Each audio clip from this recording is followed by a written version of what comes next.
Esta historia no trata de cómo empieza todo, sino de cómo termina. 3 amigos, 24 horas, una ciudad al borde de explotar. Después de una noche de disturbios, el odio crece, la tensión sube y cada decisión los acerca más a un final que sabés que no va a terminar bien. Porque en este mundo lo importante no es la caída, sino el aterrizaje. O como se diría en francés, l'important n'est pas la chute, c'est l'atterrissage.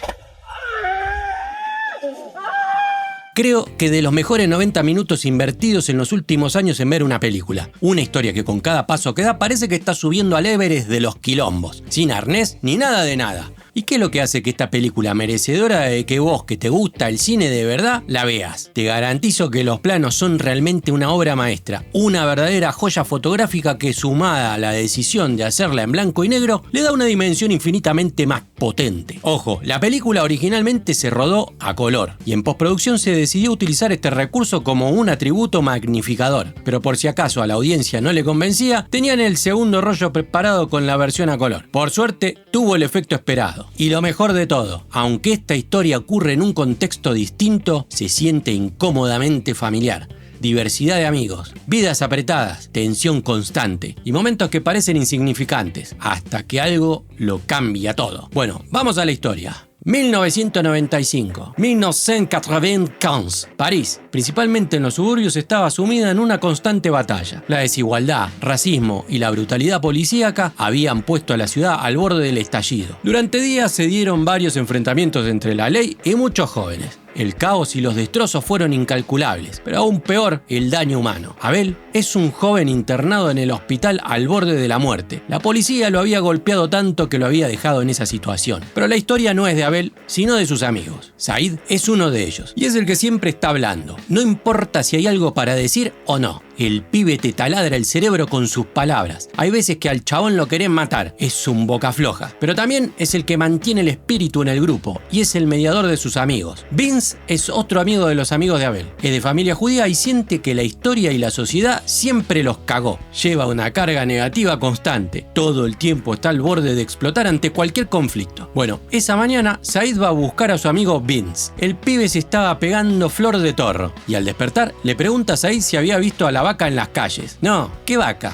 Deja de fumar porquerías. Vince vive con un pensamiento violento en todo momento, recreando muchas veces la mentalidad de Travis en Taxi Driver. Por último tenemos al personaje más pacifista de esta historia. Hubert es un pibe que no piensa en otra cosa que salir de esa vida mediocre a base de puño. De los tres es el más coherente y a diferencia de Vince sabe que evitar la violencia ante un conflicto es la mejor decisión. En fin, la vida de estos amigos se resume en boludear juntos en el barrio durante varias horas al día, fumarse un canuto y oír historias delirantes de Said. Últimamente esas historias estaban alimentadas por el fuego de la batalla contra la policía. Ellos tres no eran los únicos que mataban el tiempo así. De hecho, había una comunidad entera de pibes que rancheaban en las terrazas de los edificios, como en la comunidad de Hubert. Y ahí es a donde la historia te va sumergiendo en esa sensación continua de que todo va a explotar de un momento a otro. La policía llega para hacerlos bajar, pero los pibes no arrugan. La tensión no hace más que crecer. El hermano de Said es un gran mediador que logra calmar a todos para que no se desate la batalla. La historia te va marcando con el sonido del reloj, la analogía que demuestra que la película entera es una bomba a punto de explotar. Te juro que esa sensación de estar al pedo define totalmente una época. Empatizo infinitamente con esto. La felicidad de no tener ninguna preocupación y vivir momentazos con tus amigos. Son esos planos los que realmente enriquecen la forma de contar esta historia. Una historia en la que se abren varios caminos. Por un lado, Said busca un tal Asterix que le debe dinero. Por otro, Vince que también piensa en una deuda, pero de odio por la policía al ver que su amigo Abel estaba casi tocando el arpa. Y por último, Hubert, que camina con sus dos amigos como si fuese un campo minado intentando salir de esa vida pedorra. Vince les muestra a sus amigos que como Travis había conseguido un fierro con el que haría pagar a la policía si Abel moría. Hubert le dice que es un altanero y que está mal de la cabeza, sobre todo que eso no le devolvería la vida a Abel y le advierte que esa arma solo traerá problemas. Vince la deja, pero a último momento se arrepiente y se la calza en el cinto. Un momento después van al hospital a ver el estado de su amigo Abel, pero la policía no les permite verlo. Vince, como siempre, empieza a agitar y se pudre todo. Otro momento de conflicto que marca el constante ciclo de frustración. A Said se lo llevan por desacato. A Hubert y a Vince lo lleva un policía más buena onda a sacar a su amigo de la comisaría. El poli intenta bajar la tensión sobre todo con Vince. Hubert se convierte en la mirada reflexiva del grupo, pero ya cansado de los desbordes de su amigo. Una vez en la comisaría, en ese silencio mientras la policía observa y esperan a Said, las miradas cargadas de tensión hablan mucho más que cualquier diálogo. Al pibe lo largan. El poli copado les pide que bajen la testosterona. Sin embargo, Vince no está dispuesto a ceder y le echa la culpa a Said por haberlos arrastrado a la comisaría justo cuando estaba calzado. Los pibes le dicen que es un pelotudo por exponerlos así. Hubert se hincha bien las pelotas y se vuelve a su casa. Su casa, a diferencia del resto, era su refugio. Hubert sentía una profunda devoción por su familia e intentaba sostenerla con su dinero, aunque el modo en el que lo conseguía resultaba en cierto punto contradictorio. Hubert estaba harto de vivir así. Su único objetivo era salir de esa vida y barrio conflictivo que lo hundía cada vez más. Pero el barrio también era un cuerpo vivo. Respiraba, latía, sentía. La música era su sangre, recorriendo cada rincón y uniendo a su gente. En esa escena vibrante emergía Cut Killer, un DJ que marcaba la época con sesiones cargadas de protesta. La música no es solo música, es la voz del barrio. Durante unos segundos todos están conectados, como si fuera uno solo. Pero cuando el sonido se apaga, la realidad vuelve a golpear, como la realidad de Vince, que ve de manera recurrente una vaca por la ciudad. Said nuevamente le dice que corte las porquerías. ¿Querés saber qué significa lo de la vaca? Espera entonces hasta el final que te cuento. El boludo de Said no tiene mejor idea que pedirle a este delirante que le corte el pelo. Y mientras le corta, yo te pido a vos que si te gusta el contenido, le des un like al video. Posta, que para vos es súper gratis y a mí me das la oportunidad de llegar a más gente. En fin, si el pibe ve vacas por la calle, entonces te corta el pelo como si una de ellas tuviese masticado la cabeza. Sin mucho por hacer, terminan rancheando en otro espacio tomado, donde se hace evidente que el único refugio que tenían los pibes estaba en la música y el deporte. A Vince le avisan de una pelea en el ring de un amigo en la noche parisina. Afuera el contraste de la tensión vuelve a aumentar cuando el hermano de Abel le raja un escopetazo al poli copado.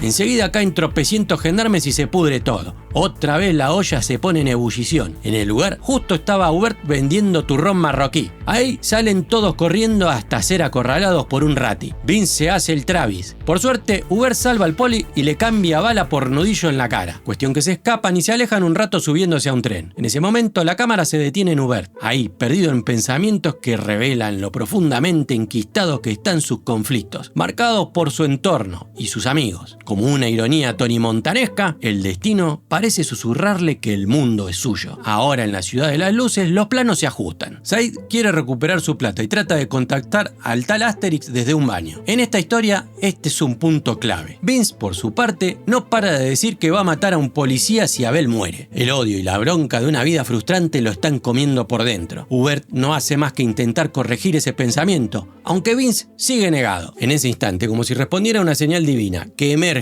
de un hombre de baja estatura y sabiduría inmensa, moldeada por el horror de los campos de concentración, sale este tipo que desarrolla un relato corto sobre su amigo Grunwalski mientras viajaban hacinados en los trenes deportados a Siberia. Grunwalski era un tipo bastante pudoroso y en esos trenes solo se podían bajar a cagar cuando la locomotora paraba para repostar agua. En ese momento, mientras todos bajaban sus pantalones para dejar a la cobra cerca del tren, Grunwalski se alejaba tras los arbustos para que no lo vieran. Hasta que una vez el tren arrancó sin él. Grunwalski corrió desesperadamente con el pantalón a medio subir. Su amigo le estiró la mano para ayudarlo. Sin embargo, cada vez que Grunwalski intentaba tomarse de ella, los pantalones se le caían. Una y otra vez hasta que ya no pudo subir. Grunwalski murió congelado en la estepa siberiana. El hombre termina su relato y se va. Los pibes no entienden nada de lo que acaba de pasar, pero este relato ajeno esconde uno o varios mensajes poderosos. Particularmente a mí me fascina porque es un recurso que Tarantino suele usar bastante en sus películas. La historia dentro de la historia. Aquí hay un mínimo de 3 lecturas. La primera es la conexión del pasado con el presente. Relaciona la humillación de las víctimas del Holocausto recordándoles que la violencia estructural no desaparece, solo cambia de forma, tal como la que padecen a través de la marginalidad y la brutalidad policial. La segunda es la analogía de Hubert como la mano extendida hacia Vince, donde cada vez que está a punto de mandarse una cagada irreparable, los pantalones representan las veces en las que su amigo lo intenta salvar. Y la tercera es mucho más potente. siguiente, y es Hubert intentando subir al tren para escapar de esa desértica y fría estepa encarnada en su vida de desazón, donde los pantalones, sus amigos, le truncan la oportunidad de escaparse. El momento, aunque breve, es fulminante en cuanto a reflexión. Said solo contaba con una parte de la dirección de Asterix, el deudor. Al llegar, tienen que adivinar el piso, y al preguntar en cada departamento por Asterix, la gente se lo toma en joda y arman flor de quilombo. Hasta que dan con el pibe. El chabón este estaba limado o no. Lo siguiente, mal, pero muy mal por la merca, al punto de medirse la chota balística con Vince, que le quiere jugar a una ruleta rusa. El momento es de adrenalina pura. El pibe estaba mal, pero muy mal de la cabeza y lo deja a Vince como un cagón, simplemente con un truco de magia. ¡Qué boludo, chabón! Mirá cómo caíste. Alguien había reportado el quilombo a la policía y al salir agarran a Salid y a Hubert. Vince se hace el boludo y en una movida rápida sale cagando. El pibe se esconde en el cine y saca a su lado más Robert De Niro. Mientras tanto, en la comisaría, Hubert y Said sirven como material de enseñanza a un poli rookie. Los veteranos durante un par de horas le demuestran cómo torturar a los pibes rebeldes sin dejar marca. Pero acá no había interrogatorio para conseguir más que la denigración por deporte. El novato parece también torturado. Su cara muestra el desagrado en naturalizar este tipo de práctica para lo que él idealiza como justicia. Su mirada baja evidencia la vergüenza. Algunas películas después, Vince va a ver la pelea a la que le habían invitado. Al terminar la contienda, se sube con estos pibes al auto para ir de joda. Su mirada es claro reflejo de su apatía por la vida que tiene. Sin rumbo, nada lo motiva. Acá no hay objetivo. Un momento después estaban intentando sin éxito entrar a un boliche. Rechazados por el segurata, vuelven calientes para cobrar venganza. Vince alimenta su sed de revancha y se da cuenta que no es tan difícil apretar el gatillo. Finalmente sus amigos son puestos en libertad por la policía y pierden el último tren a casa. En la estación se reencuentran con Vince. La noche iba a ser larga y aprovechan a matar el tiempo hablando de dibujos animados, diciendo que los verdaderos héroes eran el Coyote y no el Correcaminos, y Brutus en vez de Popeye. Una escena algo referenciada como la noche de Stand By Me, donde los pibitos se debaten qué carajo es Goofy. Según Google, es un perro antropomórfico que para mí es un lisiado mental primo del Arguirucho. Ah, pero yo sin comer torta no me quedo, ¿eh? ¡Cállate en la boca, pelagatos! Esto sirve para descomprimir la tensión tanto en ellos como en la audiencia.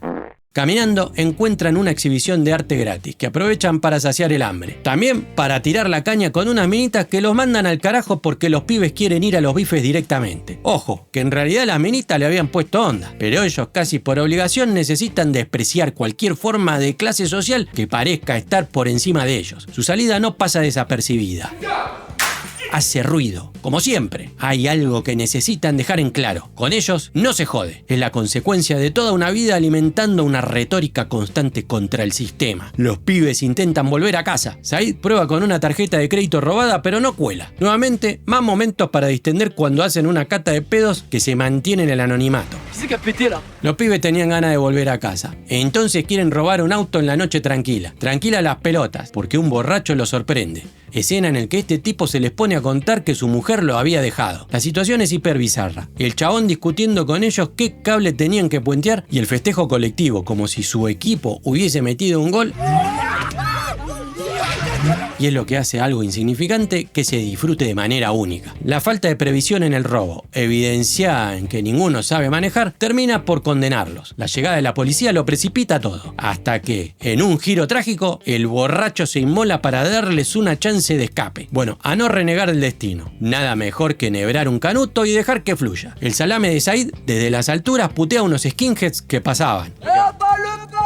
¿Por qué la tenés que bardear, chabón? Si estamos todos tranquilos. El momento de relajación les permite a Hubert y Vince reflexionar sobre la historia del tipo en el baño. Ahí, Hubert le cuenta sobre la historia de otro tipo que se arroja desde un piso 50. Durante la caída no deja de repetirse: hasta ahora todo va bien, hasta ahora todo va bien. Y lo compara con sus propias vidas marginadas. Hasta ahora todo va bien, entendiendo que la caída no es el problema, sino el aterrizaje. Vince se siente como una hormiga en el universo. Un breve plano donde los pibes se van y queda la Torre Eiffel, a lo lejos se pone en claro la inmensidad, lo perpetuo de las cosas ante lo ínfimo de nuestros sentimientos y lo relativo del tiempo en el que estamos en este mundo. La frase irónica se repite una y otra vez. Llegado un momento, los pibes se enteran de la muerte de su amigo Abel. Para Vince era la señal. Entonces sale por su cuenta y aparenta matar a un policía. policía. Hubert está cansado de vivir al límite. Vince no deja de querer vengar a su amigo. Ellos se separan y en una vuelta de esquina, Hubert y Said se encuentran con los skinheads que Said había puteado. Justo cuando los están por licuar a palazos llega Vince y los anarquistas salen cagando dejando a uno de ellos. Para Vince es el gran momento para probarse como asesino. Y qué mejor que empezar con uno de los mayores granos en el culo de esta sociedad. Sobre todo uno que representaba una revancha contra sus antepasados. Hubert lo lleva al borde de apretar el gatillo, pero simplemente para comprobar que Vince era puro chamullo. El odio no se curaría, pero por lo menos sabe que su amigo no es capaz de matar.